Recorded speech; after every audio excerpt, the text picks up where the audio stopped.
Vítajte pri ďalšom dieli podcastu Pivný puls, zhrnutí najdôležitejších noviniek z pivného sveta za minulý týždeň. Dnes začneme s nepokojivou správou z Českej republiky. Český chmel napadla hubová choroba. Podľa Zväzu pestovateľov chmelu Českej republiky predstavuje táto choroba pre producentov chmelu obrovské nebezpečenstvo.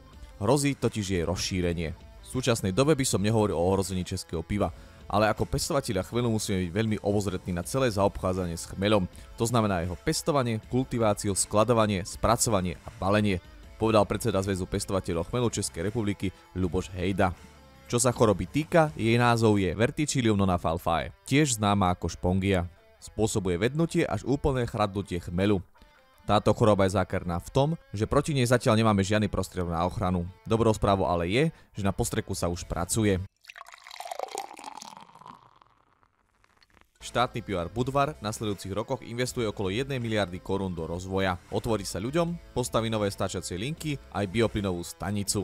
Najväčším projektom je vnútorná rekonštrukcia niekoľkých budov, výstavby komunikácií, lávok a návštevníckeho centra tak, aby sa do varne v srdci areálu v Českých Buďoviciach nalákalo viac návštevníkov.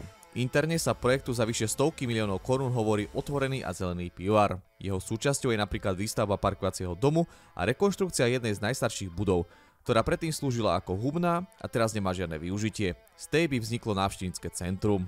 Už tento rok by sa mala dokončiť investícia do zvýšenia kapacity varne na 2,150 milióna hektolitrov, ktorá vyjde na 60 až 70 miliónov českých korún. Výroba v rámci pivaru, ktorý 7 z 10 pív exportuje, stále rastie. V minulom roku sa produkcia zvýšila na rekordných 1,865 milióna hektolitrov. Pivar začína chystať aj investície do obnovy časti pivnice, ktorá využíva zastarané tanky a technológie zo 60. rokov. V najväčšej českej hale sa už 20 rokov čapuje pivo Staroprameň. Teraz ale O2 Arena čelí nájazdu plzeňského Prazdroja. Zatiaľ čo na ľade spolu tento týždeň v prvých zápasoch extraligového semifinále bojovali hokejisti domácej Sparty a hostia z Třinca, v ochozoch vysočanskej O2 Areny sa odohrával súboj pivovárov. Tradičný dodávateľ piva do jednej z najmodernejších hál v Európe, pivovar Staroprameň, sa v ňom stretol s lídrom českého pivného trhu plzeňským Prazdrojom. Fanúšikovia v O2 Arene si tak poprvýkrát mohli vybrať medzi výčapným Staroprameňom a desiatkou Radagast z plzeňského portfólia. Pivovári Staroprameň, súčasť americko-kanadskej skupiny Molson Coors, dodávajú pivo do O2 Areny od jej otvorenia v roku 2004. Vybudovali sme v nej systém pivného hospodárstva s niekoľkými ležiackými tankami a takmer 3 kilometrami trubiek, ktorý počas 15-minútovej prestávky hokejového zápasu vyčapuje 1000 pív za minútu. Zatiaľ nie je jasné, ktoré pivo si budú môcť fanúšikovia kúpiť v O2 Arene pri nadchádzajúcich majstrovstvách sveta. Podľa informácií by malo vnútro zostať Staroprameňu, zatiaľ čo plzeňský Prazdroj by mal obsadiť vonkajšiu fanzónu.